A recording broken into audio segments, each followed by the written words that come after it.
Okay.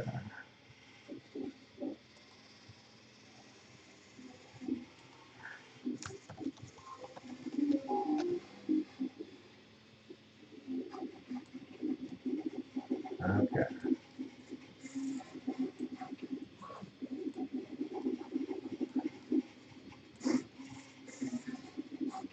That is hilarious.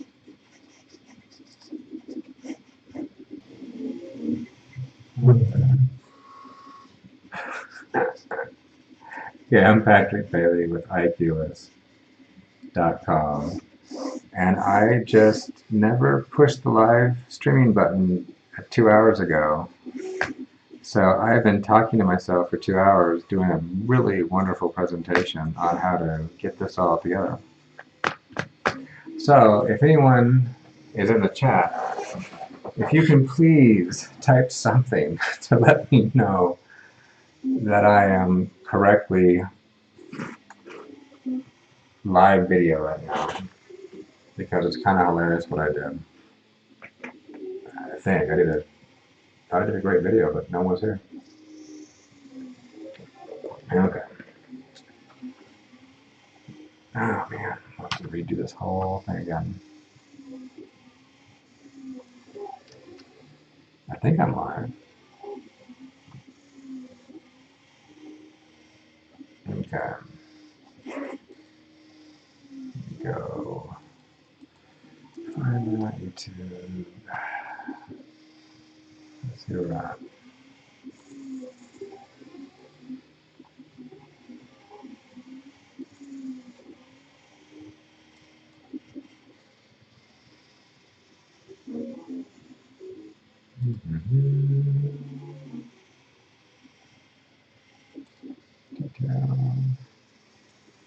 Okay. Okay. So now I think I'm good.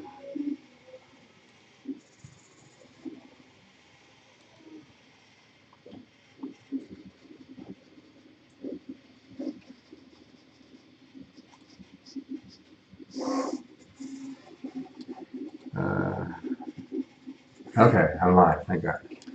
Okay. Sorry. Okay.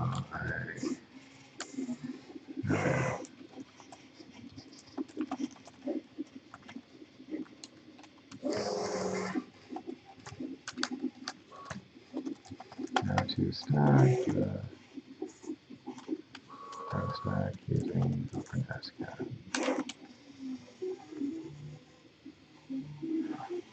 Make sure this is. Sorry guys, I'm going to send a link out here real quick to make sure to another group. Oh yeah. I should have. I don't do many live things. Sometimes I tend to mess them up. Okay. Copy.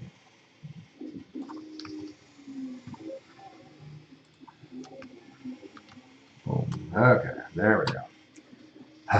Sorry guys. So I'm going to redo kind of what I've been doing here. So I spent, this is kind of hilarious, I spent the last couple of hours apparently talking to myself thinking I was teaching the class. And it didn't record anything. So we'll go over what I did. I fixed the code, and I'll kind of have the code over here so I can copy it a little better. But we'll come over here and say live version 2.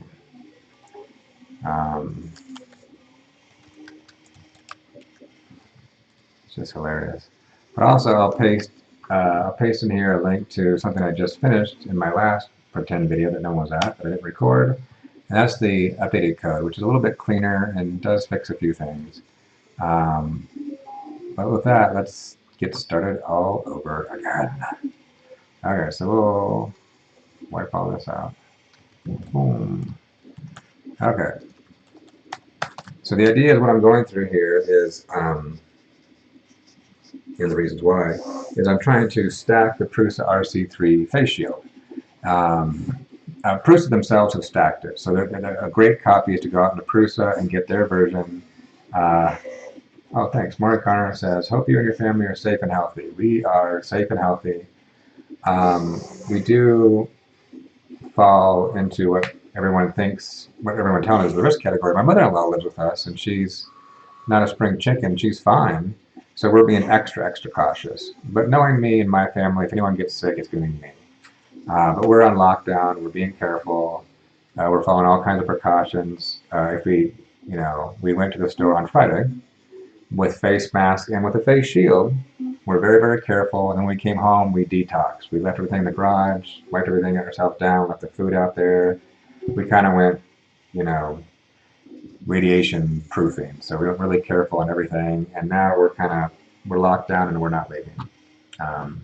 Okay. So with that, yeah, feel free to chat, chime up, say anything you want to say, ask any questions. But yeah, everyone out there, be safe and well. So back on the subject. So stacking. Prusa has a great stacking version. Go download theirs. There's where it's great.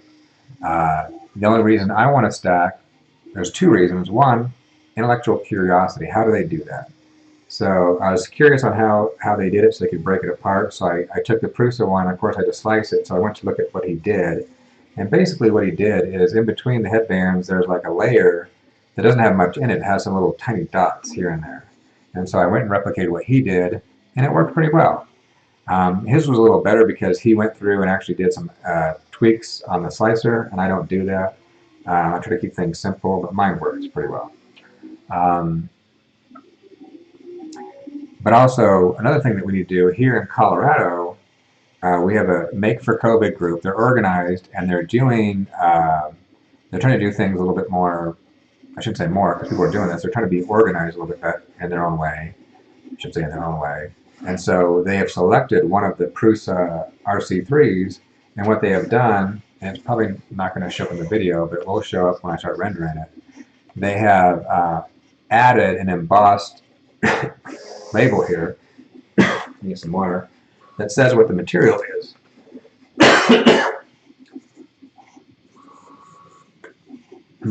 And no need to be worried about me being sick. I just have a weird throat condition, gets dry and can cough.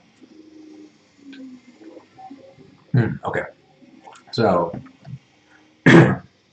since we have our own version that has an embossed label on it, we can't just take the one, or they would prefer us not to take the one that Prusa put out there and stack. They want us to use the one that we have.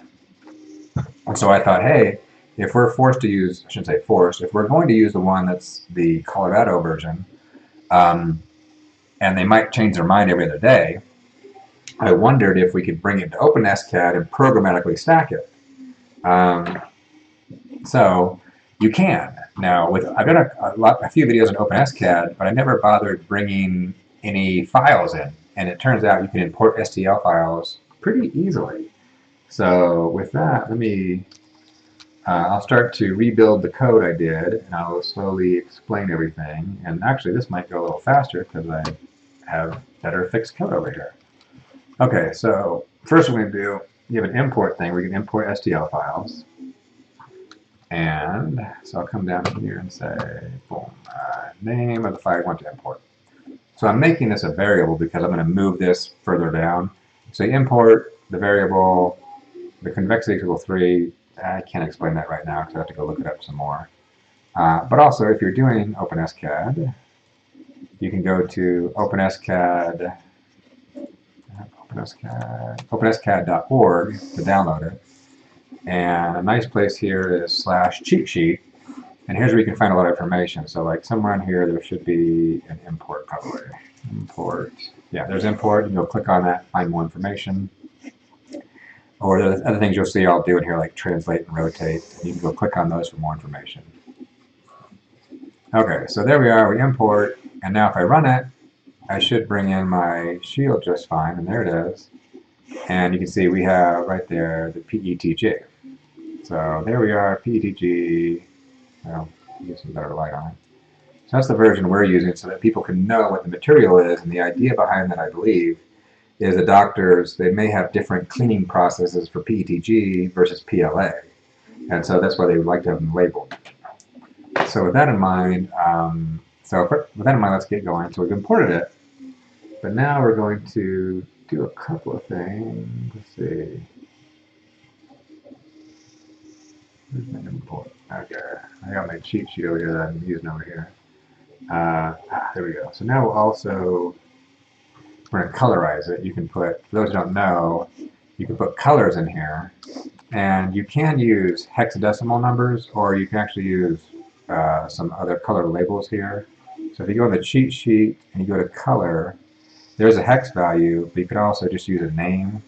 And here's like the cheat sheet here. So you can just actually copy any of these names and paste them. And then what this will do is when you're doing a preview, it'll change the color. So you can actually change the color of different objects. Ah, hello, Ben Stanley. Hello. So Ben Stanley says hello. Hello back to you.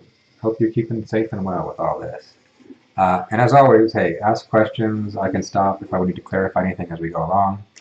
Because in fact, this is my second take of the video today, because earlier I got it all set up and I didn't push the live button. So I talked to myself for 2 hours, which is kind of funny. Okay, so now we, headband. Now in our case, the headband they gave us, which I don't know if they moved it or tweaked it, but if you look at here, it's off center. And because of the nature of how I want to do the code, I want to make sure this is lined up in the center. So what I'm going to do is I'm going to, I'll copy and paste this over here. Okay. So we can kind of repeat the code I did over here. Now the code I'm doing right now is not the code that was out yesterday. I'm tweaking it, I cleaned it up, made it a little bit more readable, and added some things. So it's a little bit better than what it was before. So what I'm going to do is I'm going to add an X, Y, and Z adjustment.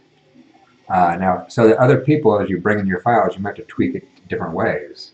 As an example, yesterday someone had another file that they had tweaked just like ours. They had, rather than a PTG, they had, I think it was PLA and no steam, because they didn't want to steam the PLA when they cleaned it, so it was kind of a warning. And their file was adjusted at a different location. So they might need to change this to adjust it to where you need. So you put those there, and then what you can do is you can put a translate in here. So the first thing you do is you do a translate, boom, boom, and boom. And I can do here, I can do X, Y, and Z. X, Y, and Z. If I do 0, 0, nothing moves, so it's kind of nothing exciting. If I come down here and do a 50, you'll see it moves over. So in this case, I want to do the X, and X, boom, comma, I'll just keep pasting the same thing for a second. X, Y, and that one, X, Y, and Z. And now if I run it, it should line up. Now, these are the numbers I used before, so I know they line up. But if you're not sure, what you're going to want to do for this code is you really want to especially line it up this way. So you can kind of zoom in, zoom in, zoom in, and you see this line. You can see it's pretty well right there at the tangent right there. You want that to be tangent with that, and that's the big thing.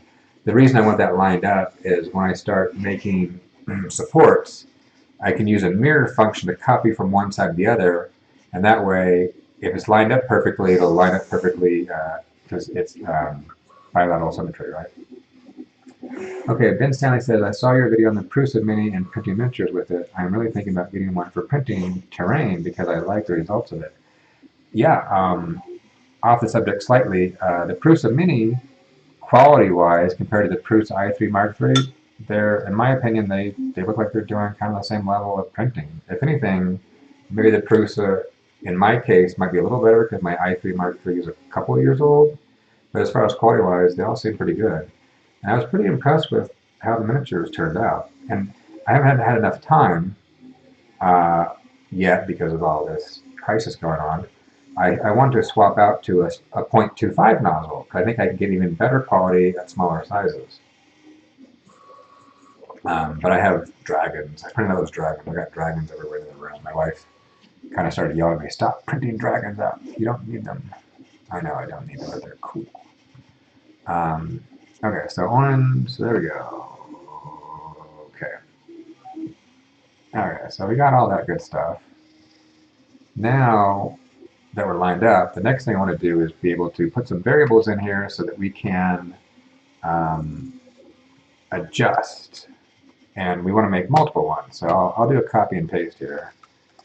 And for those who are just joining, like I put a link in here to my gist on GitHub that has this code, the done code over here that I did in the 2 hours when I was talking to myself. So you can actually copy that and run it if you want. But I'm going to go rebuild it all so I can explain it. So here's the variables, the number of headbands. How many headbands do we want to stack? The headband height, because right now the Prusa headband is 20 millimeters, but who knows, tomorrow they might make one that's 18 millimeters so you can print more faster. You know, they might change their mind, so I put that variable in there. And then also the layer height between that you want to put that spacing.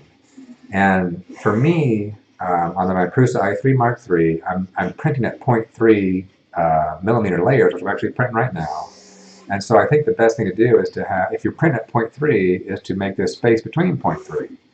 In fact, I had someone yesterday who had an issue where some of the layers were okay, but some of the layers were stuck together, and they were doing 0.4. And so I said, hey, go change this to 0.4, and you're probably okay. He never got back to me, but I think that might have solved his problem. But as always, when you render this, go look at the slice. You know, make sure that all of a sudden they're not, that there really are, there is a layer in between. Okay, so there is that. So now we have, just because we have the variables, we haven't done anything with them. Let's go do something with them. Make the stack. Oh yeah, so let me come over here and we'll make a module. So we're gonna end up putting this in a module just to make life simpler. I'm gonna call this module stacked headbands. And now if I do that, I'm gonna cut this, put this in here. And now because it's part of a module, the end result, if this is all I do, nothing's going to happen. It'll draw nothing because I haven't actually called the module. So I'll come in here and I'll say, okay, I'm going to call the module, boom, and so now I get my stuff back. But also what I'm going to do is, for me, I don't like the way it's rotated. So I want to rotate it 180 degrees. That's just me. So we'll run that, boom, and I flip it around. That's just the way I want to do it. And then I want to pass some variables in. So I will copy what I have over here and paste. So I'm going to pass some variables in. So I'll pass in that number of headbands, the headband height, and the layer height. I don't have to technically because these are global variables, but I kind of want to. So I'm going to pass those in. And then because of that, I need to go change the module so it accepts those variables and makes them local variables. So now that passes those in, they come in here, and I'm not yet using the variables, so I'll just run it, and nothing's changed yet. Okay, back to chat. So Ben Stanley says, also got a question, can you use Octoprint or Octofarm with the Prusa Mini? My understanding is absolutely. I have not done it, and because on my channel I try to keep things simple, and I think Octoprint is really cool, but also it's kind of complex. And so since I'm trying to appeal to homeschoolers and first users, I think Octoprint might be a bridge too far for most people, but I think at some point I'll probably do some Octoprint stuff. I also think that, you know, since the Prusa Mini has an Ethernet port, and they did release a new release today that I haven't had time to go look at, but there was some web UI thing they put in there. What I'm hoping for is that Prusa does some of their own stuff, so it would be nice, since it has Ethernet and someday may have Wi-Fi, that I could hook it to my network, open up a web page, which is my Prusa Mini IP address, and then I could see that I could do something. I could interact with it through a web page. I think that might be coming. That you may not have to have Octoprint to do cool things. I don't know. So, but my understanding is, I don't want to say absolutely. My understanding is, yeah, you can totally do Octoprint. I think people are. That's not my. It would be totally my thing, but it's kind of funny. I purposely try to avoid complexity. I enjoy it. I enjoy doing those things, but I don't want to do that for my channel. I try to keep things simple and basic. Because to help the new people out, rather than go, oh yeah, now let's install Octoprint. Wait, well, what do you mean Octoprint? You know, I mean, it's a cool thing, but for a new user, it's a bit much. Okay, so now back to this. So now we have stacked. So now what we're going to do is we'll do a for loop. So we'll come down here and we can do a for loop. So we'll say for x equals, boom, boom, we'll come down here, and so we'll do a for loop, because we want to make multiple shields. So we'll say x equals 0 to the number, let's say, we pass in the number of headbands, right? Number of headbands. Oops. Number of headbands. So 0 to number of headbands, minus 1. Now, for those who aren't coders, we count from 0. So it sounds weird that we have the 0. Normally we'd say 1, 2, 3, 4, 5, because we have 5 headbands. We would say, coders would say 0, 1, 2, 3, 4. So there's 5 headbands, but the first headband is the 0th headband. That's just the way we work. We're weird. And so now, if we do that, we can put an echo in here. And so we'll say echo x, because x is a variable. Now, we run this, and actually, it's going to actually make 5 headbands, but they're all in the same location, so you don't see anything happening. But over here, it's probably hard to see on the video, and I can't zoom in, so I'm sorry about that. But it will echo out, it'll actually echo out those numbers. So over here, there's a 0, 1, 2, 3, 4, so it's a nice way to test the code. It doesn't change anything, but it's a nice way to confirm that your for loop is working. So I'll delete that here. Okay, so we got all that. Good. So, but now we can use that x variable to move each one a little bit. So we'll use translate, and we'll translate everything in here.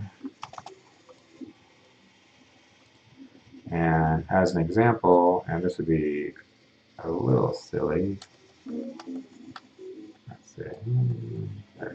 I can say translate, and there's x, y, z, right?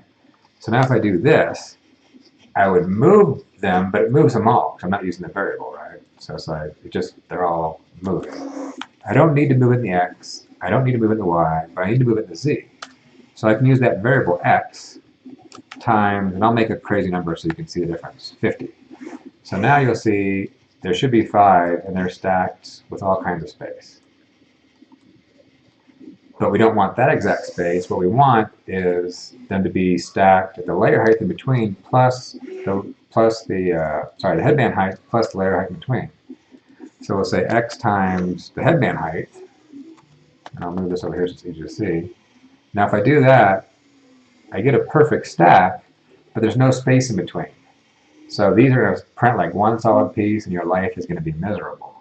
So what we want to do is we have that x, but we also want to multiply that. We have to also add in that little nudge.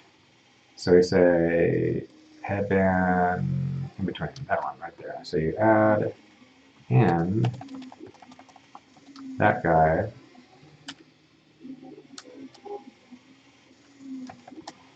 It's always fun trying to make this look a little decent.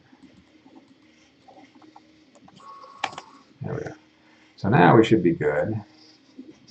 And you can see we have that little space in between, right? There. Oh, if I go perfectly sideways. Oh, yeah. There we go. Perfectly sideways, we can see we got the whole space. But also now it's a variable, so someone can come up here and say, hey, 0.3 doesn't work for me, 0.5 does. And you change that, and boom, now it's a 0.5. So that's easily, trying to put all the variables you need to change right up there, right? So now we have the exact height we need for all our headbands, and we can easily come in here and say, you know what, we don't want 5, we want 10, and boom, you got 10. Easy peasy. Go back down to 5. Now there's still a lot more work to do, because the next thing we need to do is in the Prusa stacked version, what he has is in those layers, there are some little dots placed around. Those little dots, I don't think they're doing a whole lot, but they have that layer. So the next layer, I won't call it a bridge. Technically, it is bridging, but it really is it's just the layer above it. Technically, is probably going to lay down flat and kind of attach the layer below it, but not by much, so it makes it easy to break apart. But you do need those little dots, I think. It worked for me. So we need to add the dots. So there is that. So we got a stack, and then we're going to come down here and say we're going to have a section in here, and let's see, rotate 180. Let me look at my code over here. Yeah, stacked headbands. So we'll come down here to the stacked headbands and go beyond the for loop. Oh, there's that. Right. Go beyond the for loop, and so now I'll copy some of my code over here, and there we go, stack height. So we'll copy this and go through it, and we'll slowly build it out. So the next section here is going to be the internal supports for the headbands. So there's going to be little dowels that run through the whole thing and do a support. And so the first thing you want to do is you're going to want to, well, I'll comment some of this out. And we'll comment some of this out for now, and we'll circle back to it.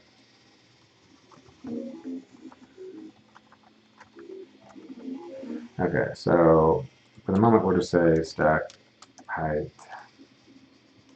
equals 200, just to start off with. And what we're going to do is we're going to make another module. So this module is going to call another module where we just define the internal headband support. And so we'll come down here and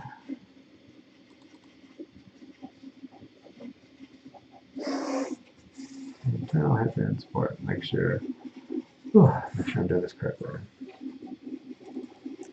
Internal headbands, support, stack.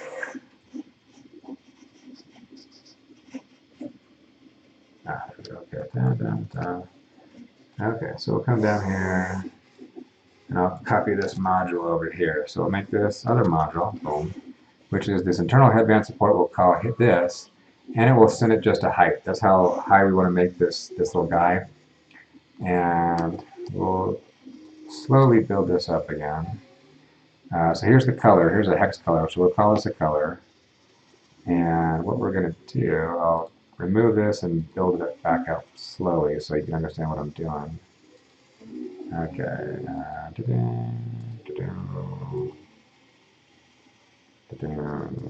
Okay, so here's just a circle.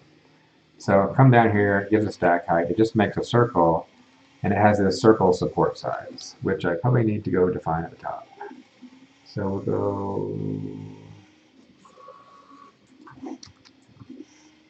We'll make this, there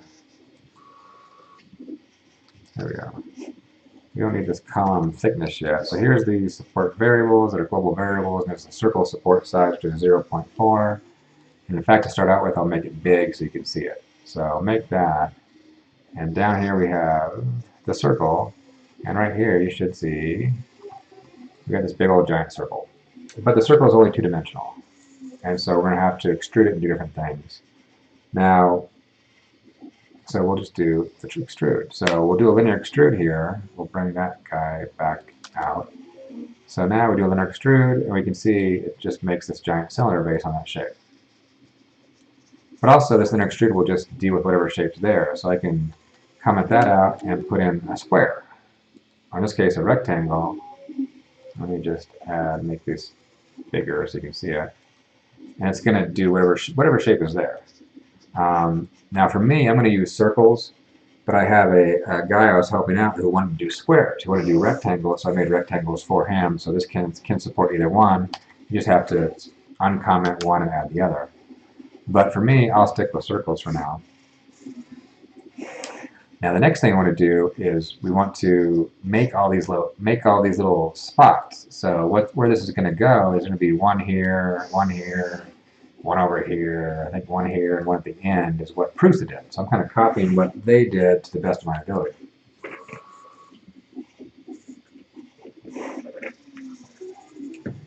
So with that in mind, what we're going to do is we're going to make a set of variables that we can use to put these things in. Well, Let me circle up around that for a second. Before I do that, boom. Yeah, we'll add the mirror copy in. So first, before we do anything special, um, we'll make up a translate here that we're not going to actually use. We'll do the other. Replace it with the other one in a second. So I have this translate, and we'll say, I don't know, 40 and 20, right? Now when you translate, you have X, you have Y, and you have Z, but you don't have to have Z. You can just put a 0 here, or you can leave Z off if you don't need it, have a need for it. Now if I do that, you can see that moved over there, right? Now because of the nature of this, we got bilateral symmetry. I would prefer to just make one per side, and then copy the other one over because it's a perfect match on the other side.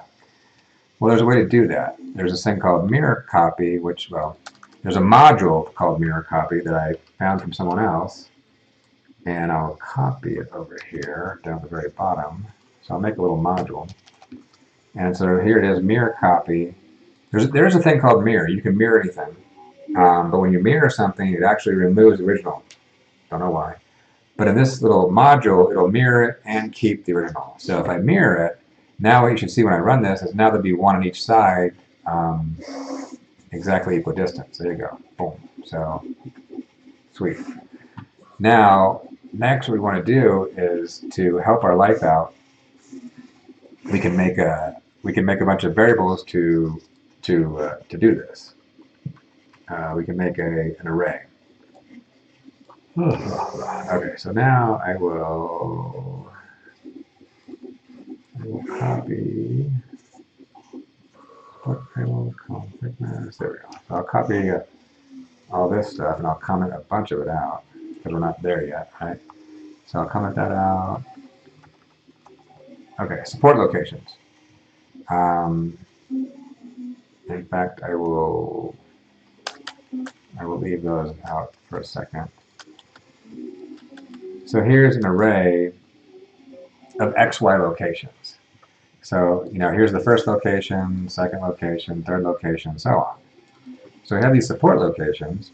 So now I can go down here, and I can define as many as I want. So, in fact, let me comment these out, because those are the actual ones I'm using. But let me just show you what I did, so you can tweak your own. So I'll say 10, 20, right?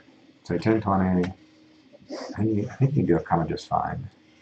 So I'll say support locations, and I'll come down here and say, okay, so now we need to do a for loop. So we come out this for loop, and the for loop says y to the length of support locations minus 1. So it takes how many locations are in that array and counts them. So in this case, there's 1, and so 0 to, in this case, 1 minus 1 is 0. 0, 0 allows us to do the 0th one. So it'll do a loop per point, right? So if I do this, of course, this would work. In fact, I could make a zillion points, but the thing right now is they'll all be in the same location, so nothing exciting. But what I can do is I can say, okay, give me, in this case, you want to give me the yth point as we go through, and give me the first one. So this says, hey, give me that first set of points, and from that first set of points, and there's 2 points, give me the 0th one, which in normal human speak is the first one, right? And so I can run that, and now it should move a little bit. There you go. But then we have to do the same thing with the other position, with the y position. So I'll say, I'll do that, and I'll say 1, right? So then, boom. Of course, I guess the 1 didn't move 1. All right, not much movement. So now I can go up here and start to tweak it. So I can say 40, and it moves. I can say 15, and it moves. But in this case, we have bilateral symmetry. So if I say 0, it technically does 2, but it does them right in the same plane, so it looks like 1, and that's perfectly fine. So let's go put a point over here as an example. So here's literally what I did. I kind of just fiddle with the numbers. I can say 30, 45, 54. So if I'm trying to get to this location here, and in fact, now it's too big because I don't want it to be small because I want to get it really, really close to where it should be.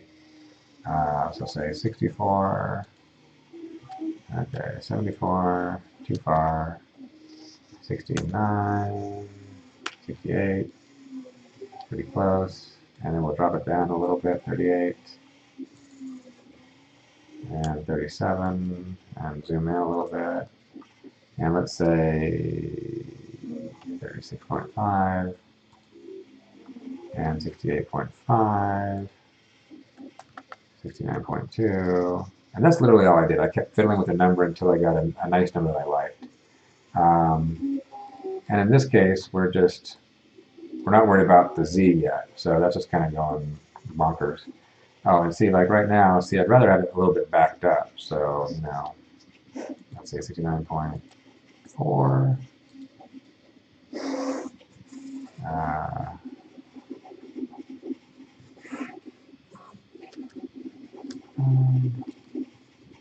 Anyway, I fiddled with one of them, so I got it right.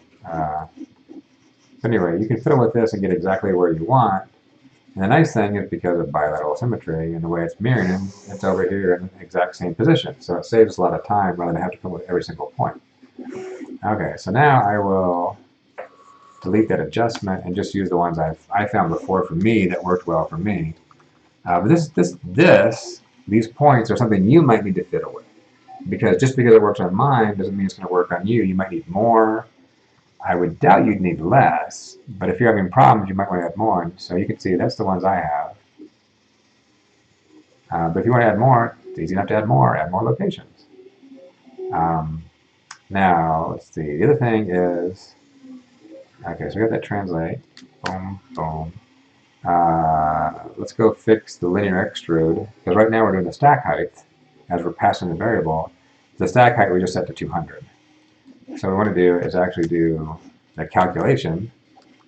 And the calculation is this little guy. And so what you do is you say number of headbands times the headband height plus the number of headbands minus 1 times the layer height in between plus the headband support extensions. So you want this to basically meet the top. But there also is a headband support extension to help you as you code. So if I go up to the top here, and I'll uncomment it if I can find it. Where did I not put it in here? Let's see. Helper stuff. There we go. I haven't added it yet. Okay, so helper stuff. Boom. Headband support extension, right? So what this is a number that adds to the height just for testing purposes. So if I run it right now with the new code, it's flush. That's what you want. But in case you're adding more points, you might want to add a 10 on here so you can kind of see where they're at. Just makes your life a little simpler. That's all the reason for that. Okay, if anyone has any questions, feel free to pipe up, or if anyone has any comments, you can comment in the chat. Okay, so far so good. So we got that. The next thing, you don't need for circles, but you do need for rectangles. I had a buddy here who wants to do squares rather than circles. So if I put this back, oh, let me add the height one. If I do that, in fact, let me exaggerate his a little bit more. That's fine and dandy, except for if you're doing rectangles, you might need to rotate it. So like this, that's not the right angle. And even if I do get the right angle, it's not the right angle over here. That needs to be twisted just slightly. So what I did for that sake is I added a third number. So here we have x, y. I can add a third number. That's the angle. So I'll copy and paste what I have over here, so I'll have to type it all out again. So that 90 degrees, that 23 degrees, 90 degrees, 90 degrees. And so that will tweak those angles to make them fit.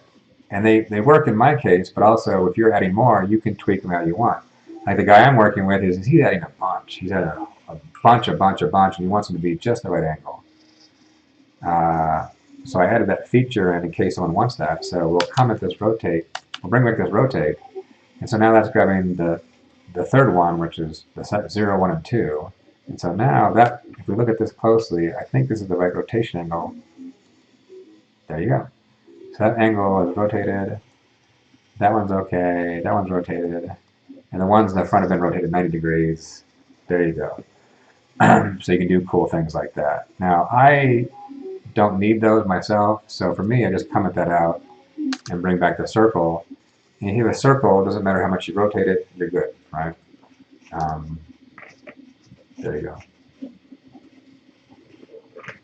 Okay, so with that, boom, boom, boom, we go back, change that height back to 0.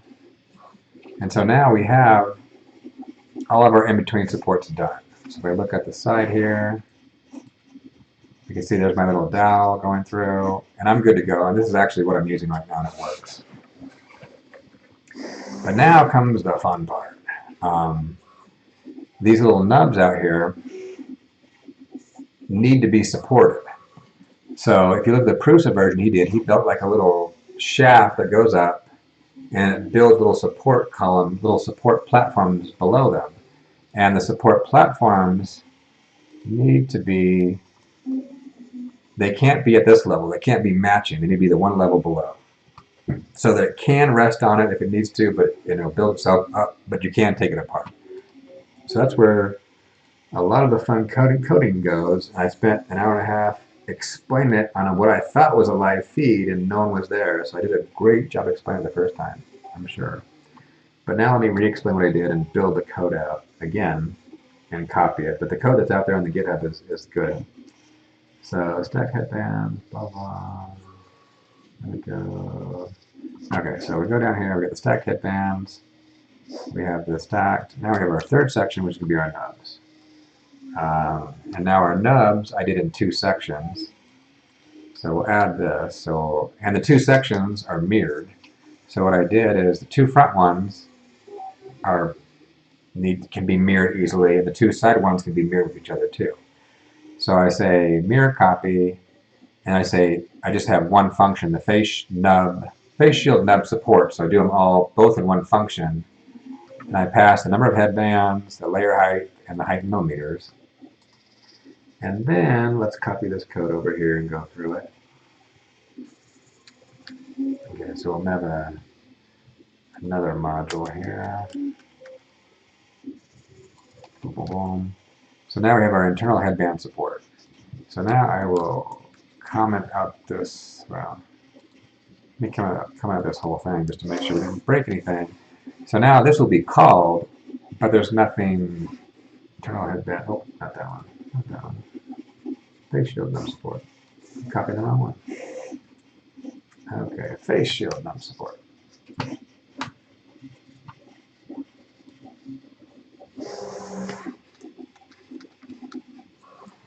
Okay, so we'll do the same thing, comment the whole thing out just to make sure I didn't break anything. So now it should come down here and say, okay, do the face shield nub support, which is going to draw the one front one side one, and then mirror both of them at the same time.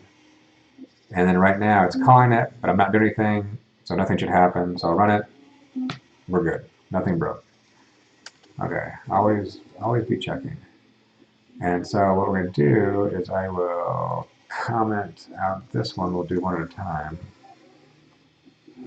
So the first one we'll do is the 2 front knobs.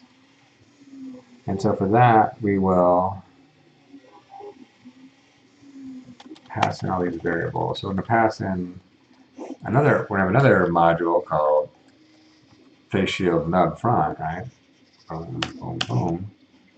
And so we're going to copy that one over. And that's going to be a fun one to take apart.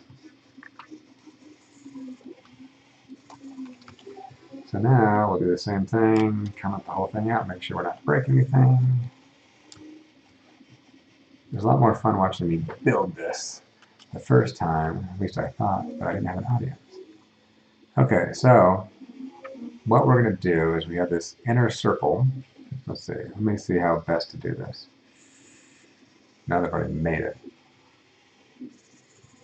Okay, I'm going to comment a lot of this stuff out. Let's see. Front shell, front shell.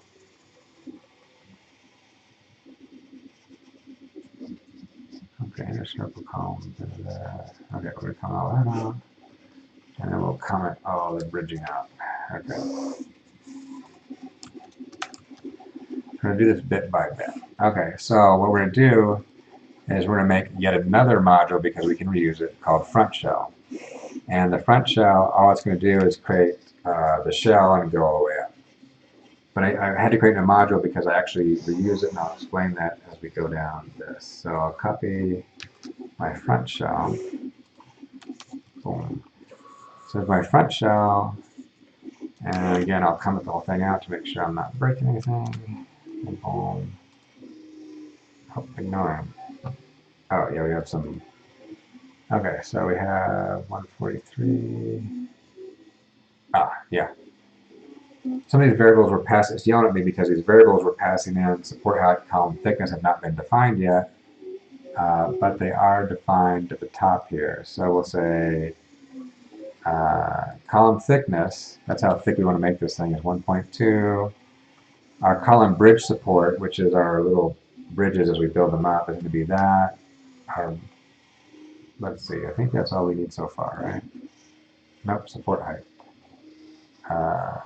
Where is my support height?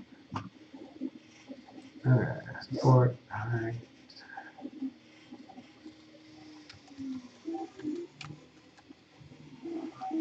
Oh, we didn't find it down there. Okay, so we have support height. Okay, support height is defined here, but we'll just make it 100 right now, and we'll come back and show we did in a second. Support height equals 100. Okay, so no variables missing now. Back to front shell. And so what we're going to do is bring this out. Boom, boom, boom, boom, boom, boom, boom, boom. This is the fun stuff. So I'm going to go through it bit by bit so you understand what in the world I am doing. So the first thing we're doing is we're going to draw a little circle. And what the circle needs to do, like that. There's a little circle. So what we're going to try to do this, since we're doing the front one, the circle needs to be right here. So what we're going to do is we're going to translate that circle.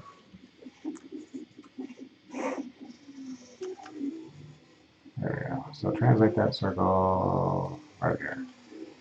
Boom. Yep, I haven't defined it yet. So I do have a variable over here called column front brim offset that I want to pass from the top in case someone needs to move it.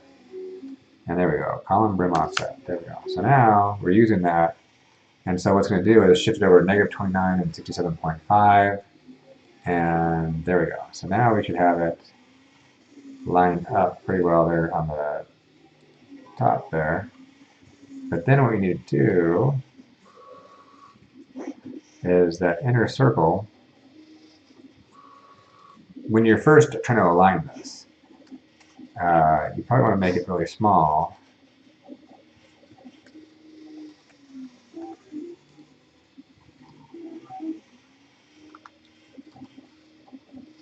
We're doing some calculations here. Because what we're trying to do is, let me just undo. Let me do that, because that's the bigger side. So we come down here to the circle. I'm going to change this circle just temporarily. And it's going to be 1. Because the idea is we want that circle to be dead center. And so I already figured out how to dead center it on this. But it could be, you know, like the American design, the 3-hole punch design, the center would be different. You know, so you have to adjust that. to where it is. So you want to do that, translate that column front brim offset to get this right in the perfect location, dead center. That way we can build upon it. So now that we have that, what we're going to do is we're going to build upon it. So now we make this bigger one, and this bigger one is how far out we're going to kind of be. So this bigger one, and then what we're going to do is we're going to add a square to it. So if I bring this square in, and you're not going to see much of the square because it's just covered in it. So the square is, okay, backing up, the inner circle is the size of the inner circle, which is what we defined before, but also the thickness. So we want this, how thick do you want it to be? So actually this is the outer circle. Yes, the outer circle. And then we have a square, but the square, we actually want to translate it and move it down a little bit. So then we move it exactly down by minus inner circle minus thickness, and that gives us something like this. So we get this perfectly lined up right there, and we get this little guy. And then what we're going to do is do a union of those two. So now, technically they're one object as far as OpenSCAD is concerned. The only reason we do that is because the next thing we have a difference. If we have a difference, the difference says, hey, take the first thing and then subtract everything else in the same, that's in the same parens. But now, what do we need to cut off? So there is this nub bridge, which is another function that we have to do because we're going to use it. So this nub bridge is actually going to be the inside part here. And so over here and find front nub bridge. Here we go, front nub bridge. So I'll copy this front nub bridge code. Boom. And we'll just run it. And so if I remove this for a second, boom, boom, you'll see this front nub bridge is kind of like the smaller piece, but they all line up. So if I do that, I do the difference, it's going to subtract each other from each other. So now, I mean, you can look at the front nub bridge detail, but basically it's the same thing centered in there, but we're subtracting it. So now we have this little nice thing. So now we kind of have our arch. But also, if you extrude this, you're going to hit this. So we need to not hit that. So there's this front nub cutoff, which is basically just a big square angled at the right location to remove stuff. So I'll put in this front nub cutoff and hit that, and boom, we get cut off. To see what it was, if I remove the difference, we'll see that there's this big giant square. That's all it is. And that's being subtracted out. So any questions so far? Anybody have any questions? Just pipe in. Okay. So now we've got this nice little thing. But there's a couple more fun things we got to do. We haven't yet done a linear extrude. So if we look at it, it's actually, even though it looks like a three-dimensional object, it isn't, because it hasn't been extruded yet. It's actually just flat. So we'll bring back the linear extrude, and boom, it should go. In our case, it goes, we just set a number here, I think. We just set 100, so boom, we'll say 150. So it's not matching. So what we're going to do is bring back the actual calculation for it, which is the number of headbands minus 1 times the headband height in millimeters, plus the layer between the headband heights minus the layer between headband heights. And that will give you the calculation, because you don't want this to go all the way to the top. You actually want it to be one less than the top. And so if we look at the side view here, I can figure out which button it is. That's exactly how tall we want it. We want it right before the gap. But we want it to match no matter how many layers we do. So if we have 10, it should be taller, but it should go right to the exact gap right there. So we're good. Good with that one. Boom. But also right now, it is just it's just a shell. And there's two problems it has. One, it's not going to attach very well here at the bottom. And two, we don't have our little tiny bridges here yet. So as an example, I can come in here and comment out my import for a second. so we can see all these. We can see we just have this empty shell here. We need little shelves. So I'll leave this as is for a second so we can see. If I go down to the bottom here, boom, boom, boom. We're going to reuse that front shell code. Because that front shell code, we can actually pass it a different height. So we can pass it the same inner circle, but we can pass it different variables, column brim height and column brim thickness, to make it thicker and shorter. And if I have those defined, so let me go brim height and brim thickness, which are up here. Yeah, brim height, boom, boom, and brim thickness. If I run those, see, now we get this. Now Prusa had something like this, but his was a little bit thinner than what I have here. And when I printed Prusa's, his actually broke off on mine. The print finished just fine, but it did break off. So I thought, hey, I'll make it bigger. And so here are the variables if anyone needs to tweak them. So you can say, you know what, I want it to be broader. You can change that and make it broader. Or if you want to make it thicker, you can come here and make it thicker. Boom, if you want to. So easy enough to fix that. But because they're following the same rules, we still have this nice hole, and we still have it cut off exactly where the other one's cut off. So the last thing we need to do for that is to add all the little shells. Okay, which I'm calling bridges. So bridges, shells. Okay, so here is the section for that.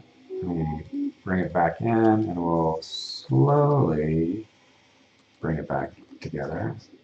Remove the for, remove the translate. Boom, boom, boom, boom, boom,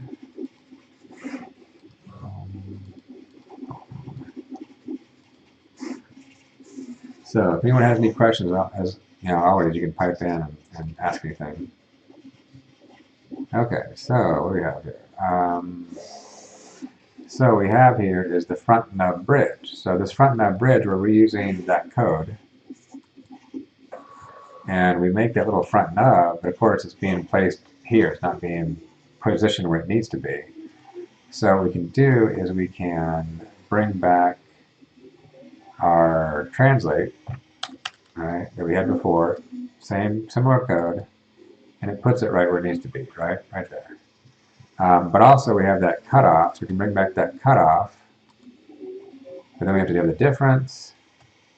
And so now we have something that looks like that little bridge. But then we need, it's not actually a three-dimensional object right now. So we bring back the linear extrude, and now it's a 3D object, and it's based on our support bridge height that we defined, right, earlier up. And so now we got one of them. Hooray. But we need, in fact, we don't want one here, but we need one at every other layer. So what we can do is we can come here and bring back the for loop, which says, hey, starting at 1, go to the number of headbands minus 1, because we don't want one at the very top. Now if I run this, it'll work, but we end up making, you know, the number of headbands minus 1 shelves, but at the same location. So right now we're making 4 just right there. So we need to translate them. So we'll translate them based on this. And so what we're doing is we're saying, hey, in the X and Y, don't move. But in the Z, in fact, I should probably call this Z, right? That might make more sense. Z times the headband height in millimeters, plus the layer height in between, minus the column support bridge, because there's so much width to these columns, and minus one of the layers in between. So if we run that, we get an error. Okay, where did I go wrong? Oh, I didn't comment out this. There. Boom. And there we go. And so each one of those should rest, should have, at the top of each one, there should be one empty layer and then the nub. So, any questions about that so far? Make sure my live feed is still working. It says in stream, so I think I'm still live. Okay.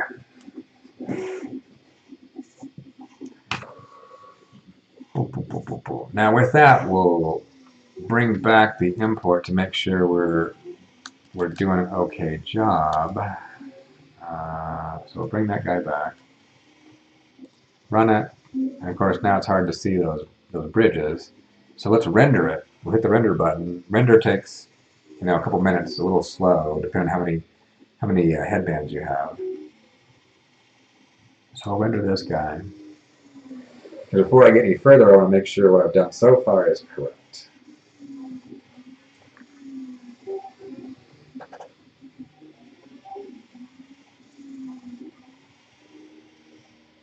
And Ben Stanley is back. Okay, back. Hello, Mr. Ben Stanley.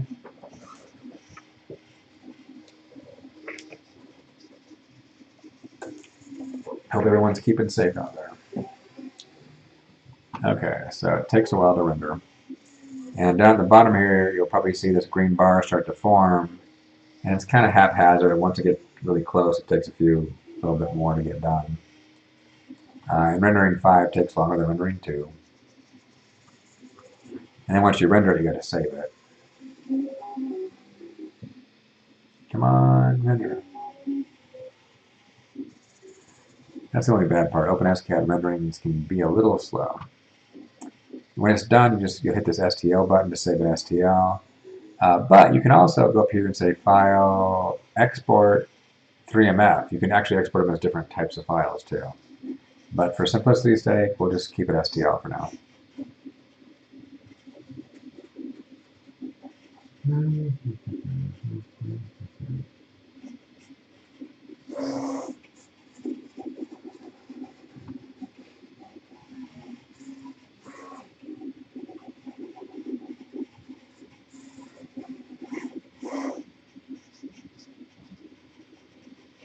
Slowly but surely.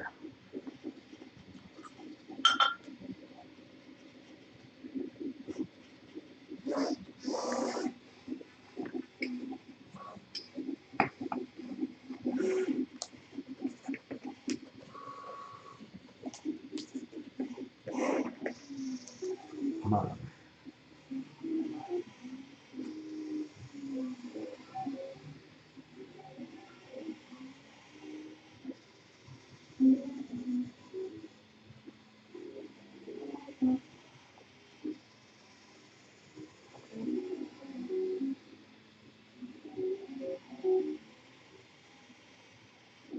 On render.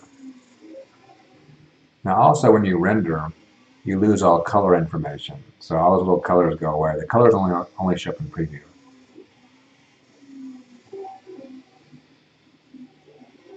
So I should have done a 2-step. Come on. It's nearly done.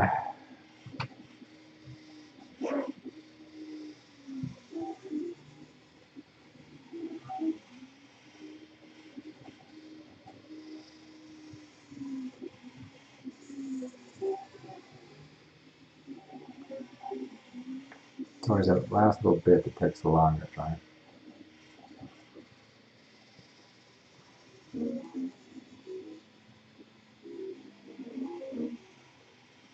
Come on. There we go. So now I can say there's STL. And I'll call it the 5x live version again. Say yes. Now when you save it, it takes a second to save usually. There we go, it's taking a moment.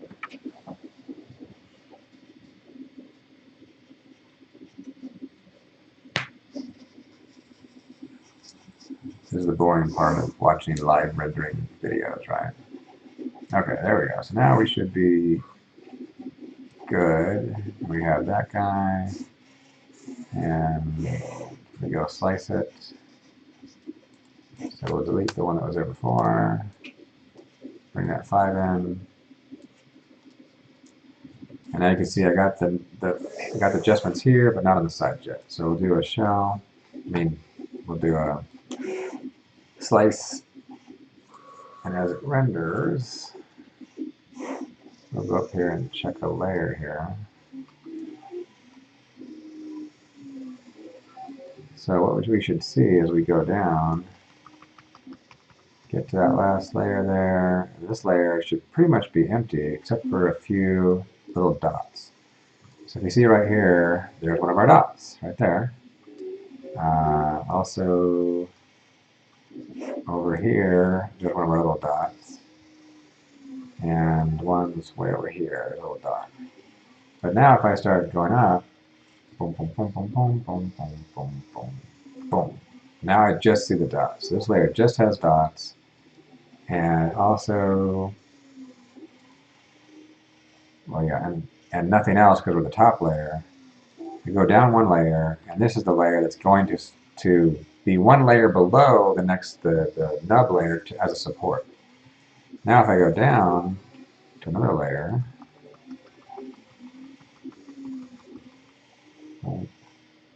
go down,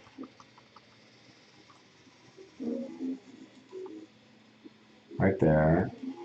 If I go up here, we'll see the same thing. So for now, on this layer, we'll see this arc because that is the column going up. So we'll see that arc and all the dots, and we're good to go. So I think we're doing good.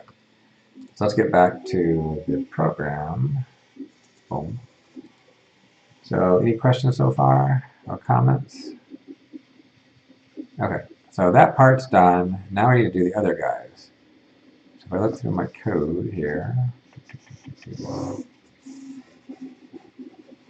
we have to bring in the side nubs, right? So we'll bring in the side nubs. So we'll bring in this guy. So we have this face shield side support, right? So I'll go copy the code for that, and we'll go look at it.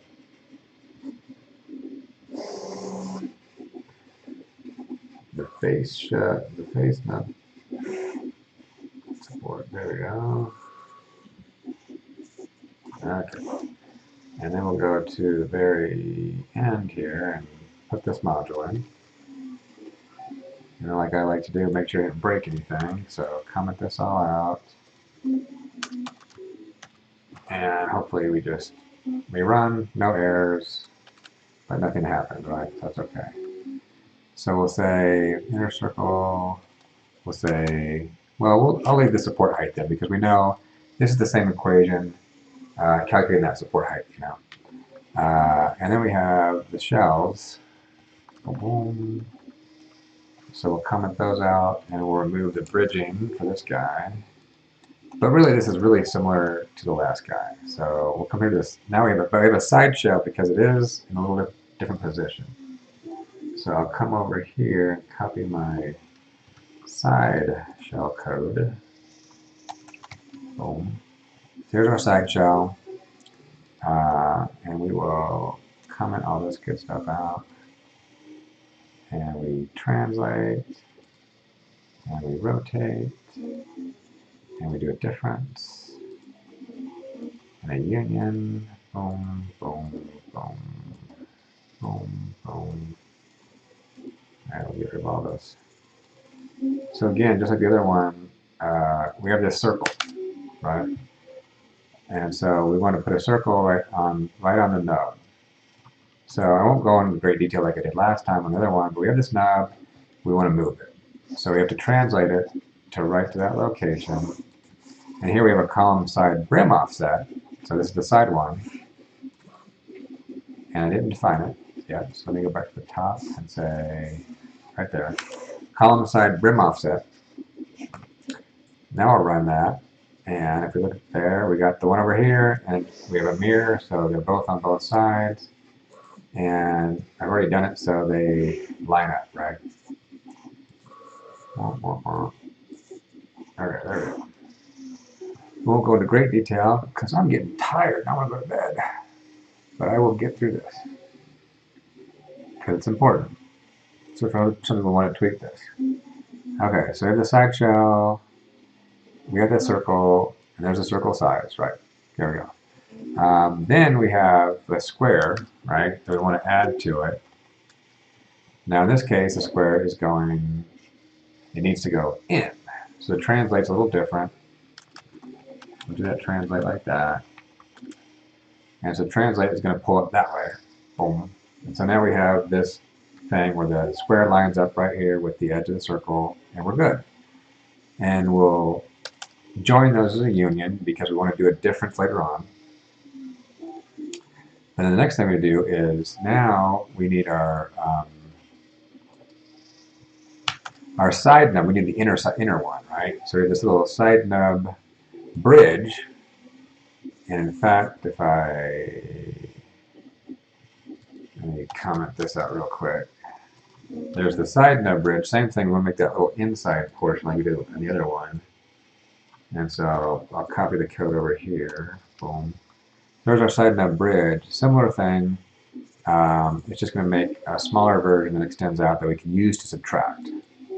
So you can see smaller version, skinnier, going all the way out, and we can use that to subtract. So now if we bring that back and we do this, nothing happens, really exciting. We want to have that difference so that we get a subtraction. Boom, now we get this shell. But also here's an area where I improved over my last code, because I don't think I rotated this if I recall, but if you look at this, it's not this this nub is angled a little bit back. So we need to bring a rotation in here. So I'll rotate that whole thing 3 degrees, and that seems to line up. So Prusa's looks like he's at an angle of 3 degrees there, which is kind of cool. But now we need to cut this off. So again, like we did before, we have a side nub cut off. And I'll go copy and paste that. It's just a big giant square, right? So first I'll put it in here, and you'll see that it works. And it cuts it off. But just to show what it is, if I get that out of the subtraction area, it's just a big square.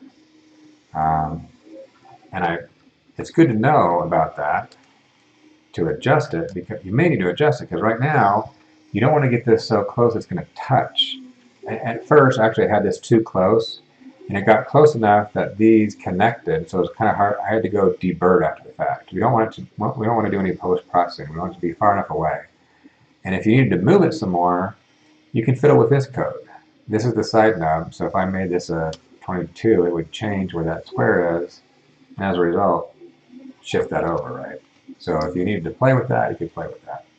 Or, if you wanted to, I have not done this code for the American version, which has 3 knobs, and I don't intend to at this point, because we're not doing the 3 knob version here in Colorado. But you could easily take my code and start tweaking it. Or if someone asked me, probably the next day, I probably will do the American one, but no one's asked me yet. So, because you can probably just go get the stacked version from someone probably already has a stacked American version, just fine. Okay, so there we go. We've got that. And we're good. So the last thing we're going to do is linear extrude, which will do the big giant column, right? So boom, now we got the big giant column that goes all the way to the top, like it should. So that's good. But we're also now missing that brim at the bottom. But the brim right here, we're using the same side shell code. We're just making it shorter and fatter. So, boom, we got a brim. It's got a nice cutoff, and life is good. So the last thing we're going to do is add in our bridging. So we'll bring in this code again, and we'll comment it out and slowly bring it back together. And then boom, boom, boom, boom. Okay, here's a layer extrude. Translate. Rotate. Difference. Okay, side nub. So we have the side nub bridge. We've already done the code for that. So now if I run that, that's not two-dimensional. It's not three-dimensional, it's two-dimensional. You can see here it is back here. But also, because of the way it's shaped, it's actually got, the little circle on the end, but we copied it over each other. So it's bilateral symmetry, so now it looks like a rectangle. So let's move it so we can actually see it, otherwise it looks kind of funny. So we'll do a linear extrude. Sorry, no, not linear extrude. We'll do a translate. And we will translate this one. There we go. Translate that guy. And so now they end up where they should be. One's over here and one's on that side. And so we got that little guy. But then we do need to remove, we need to cut it off with that side knob cut off. which is that square. And so we'll do the difference, and we'll get that, right?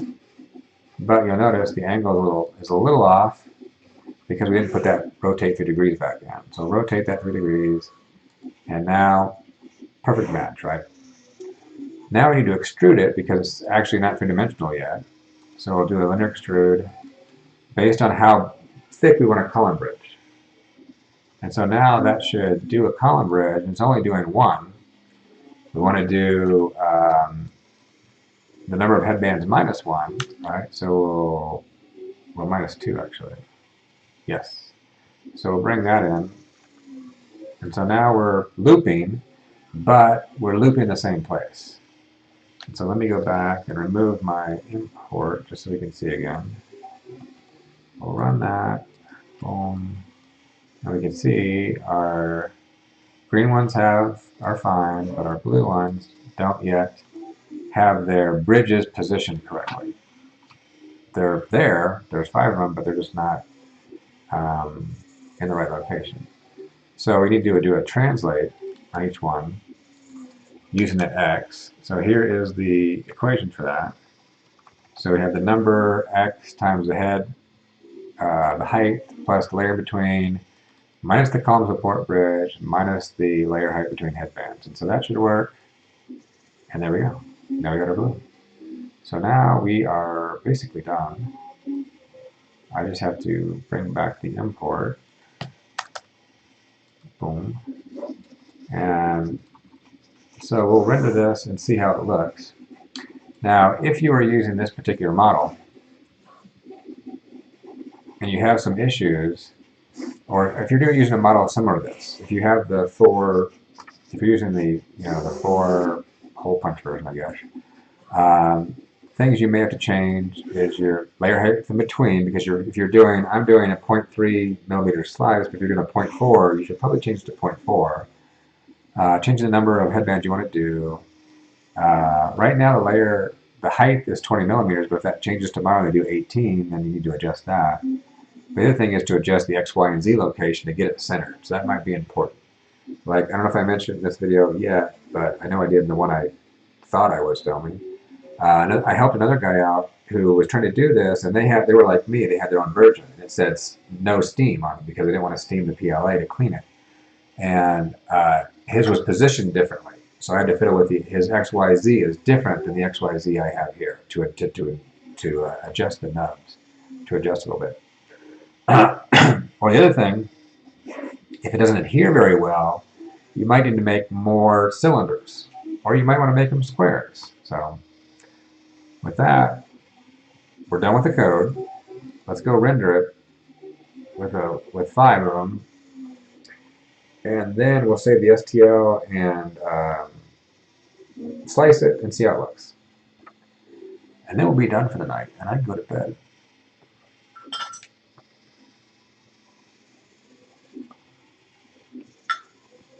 But any questions so far, or comments? OpenSCAD is a pretty useful tool to code. In theory, I probably could have brought the STL file into Fusion 360, and there's some parametric stuff you could probably do in there. But it probably would be, I think it'd be easier in here to do what I'm doing than trying to do it in Fusion 360, knowing that in 2 days they might change the file and make a different choice. I'd have to update that and do that. Joy, joy, joy. Okay, slowly rendering.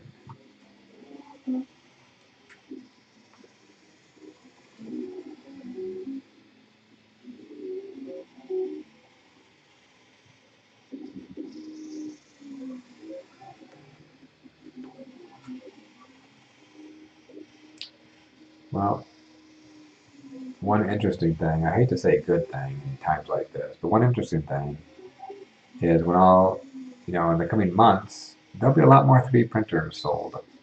People are starting, I even have a couple guys at work who were thinking about it on the edge, and now, as a result of this, they want go get some 3D printers.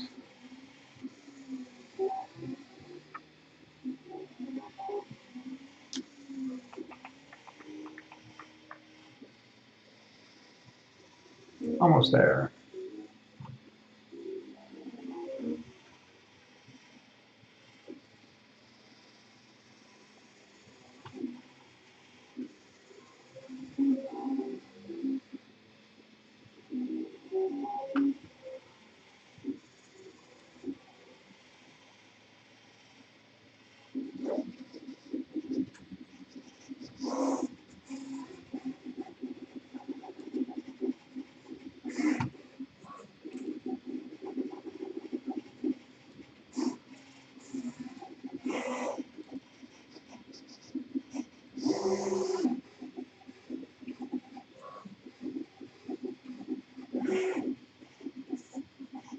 We're almost done. Come on, fun.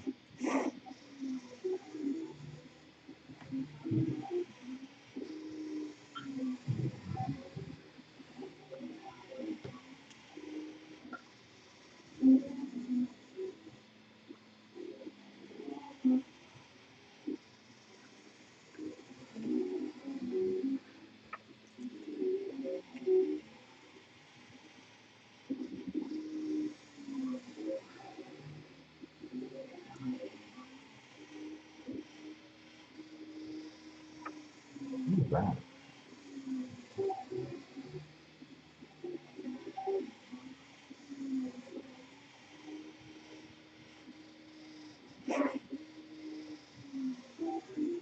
Come on, render.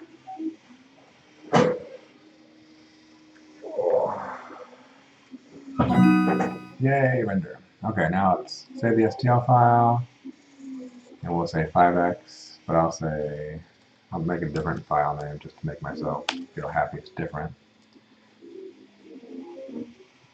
And again, it takes a second to save.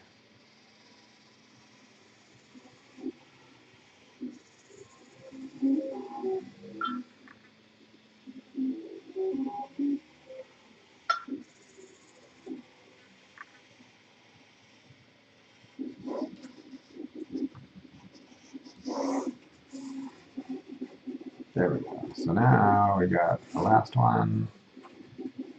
Go into the slicer. Delete this guy. There you go. Okay, so now slice it. I think we're good.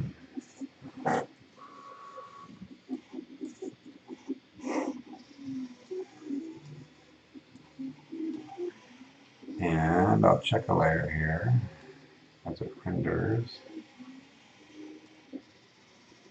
I got a couple closing things I want to go over real quick at the end here. So go down here, disappear. There you go, dots. Looks good. I think that is good. And this code's a lot more readable than the code I have out there from before, so I'll probably repost this to places I have.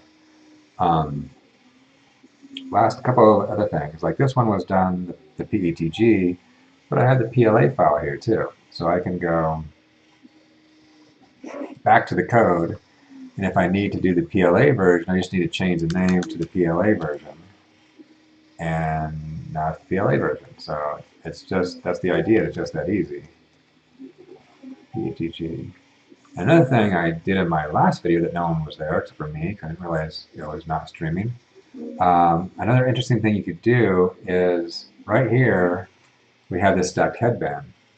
But what happens, I don't intend to do this because a stack of 10 in one stack is more than enough. In theory, I could put 2 stacks on my Prusa and do 20, but that's 24 hours. I mean 48 hours. But for your printer, that might make sense to do 2 or 3 stacks or 2 or 3 in a row.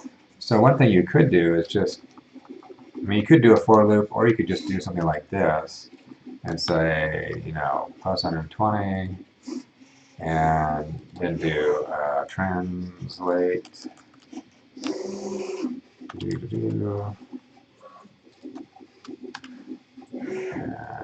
do 100, 100, 0. Well, you don't need to do it 0. And so you can start to,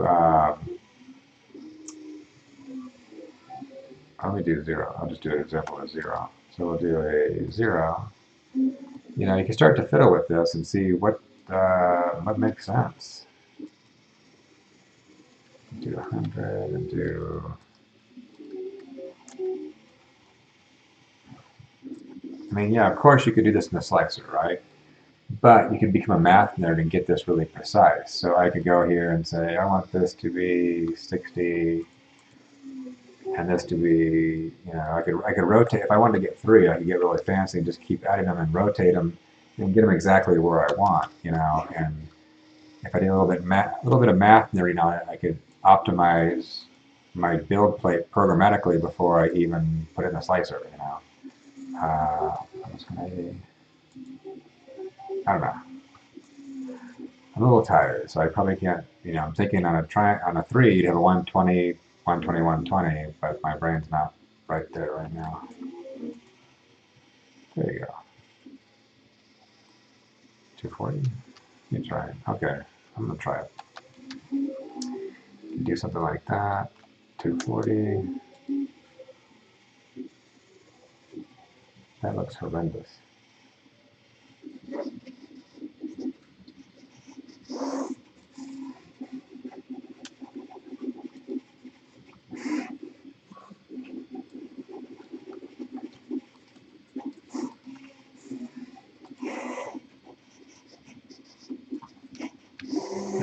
So anyway, you could fiddle with this and figure out something and prep it for your board programmatically a little better than. Yeah. Okay. Let's say you're going to do that. Let's say you really want to do this and get it figured out. I would suggest making a square. So we're kind of centered. So you can make a square. And let's say your bed was 300 millimeters. Mine's not. Centered equals true. There you go. And that's not going to render 3-dimensionally, but now you have a virtual build plate, right? Well, and so now you can sit there and, can I fit this stuff on? So here now you probably want to put the translate outside here. I said that. No, that's my problem. You probably want to translate, then rotate, I bet. Yeah, that makes me feel better. Let's try that. So we got that, rotate, 120. Yeah, so we want to go out like 40 or something, or -40. That's probably the way to do it, like that. 40, and 0.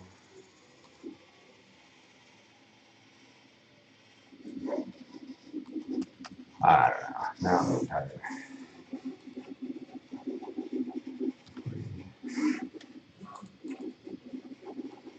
Well, anyway, I'm a little too tired to figure that out. And I don't personally have a need. But you could sit here and programmatically fiddle with it and adjust it, like really fine tune it.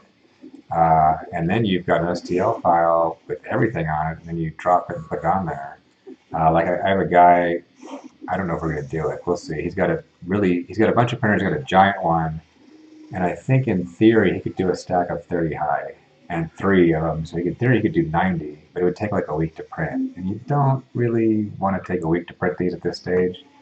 But I could see doing, you know, maybe you don't want to do it so high. Maybe you want to do 15 at a time, 3 high or something. Sorry, 5 high, 3 of them, and get them oriented just correctly. So a lot of interesting possibilities. So with that, I think I'm going to say goodnight. So the code's out there. Enjoy. So go fiddle with it, have some fun, make some different things. If anyone has any success or failure, just post back comments, and either I can help you or I can celebrate with you that you made some really cool stuff. So with that, I think I'm going to say goodnight.